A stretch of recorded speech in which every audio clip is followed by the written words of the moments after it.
In 2001, a real-world exercise tested the emergency response to a bioterror attack on the continental United States.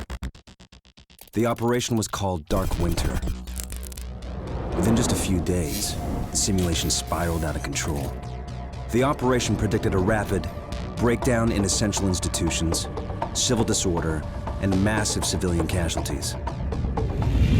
Dark Winter has revealed how vulnerable we've become.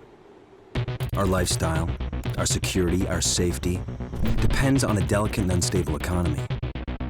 We've created a system so complicated that we no longer understand how to control it. Oil, power, shipping, transport. We live in a complex world. And the more complex it gets, the more fragile it becomes. The system is built on a global supply chain that gets things where they're needed, just in time. We've created a house of cards. Remove just one, and everything falls apart. And what's fueling this system?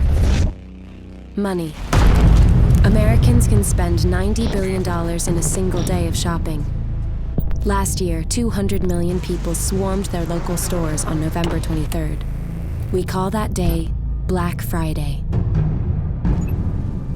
Did you know that a flu virus can survive on the surface of a banknote for up to 17 days? One day, there will be a pandemic. It could begin during the crush of Black Friday sales. A pathogen will jump from tainted banknotes to human skin, onto food, toys, children, and loved ones. By the time patient zero feels the first sore throat, millions of people will already be infected. From this point, the breakdown will happen fast. Day 1, hospitals will reach capacity. Panic will strike. Day 2, quarantine zones will be established. Resources will be rationed. Transport will go into lockdown.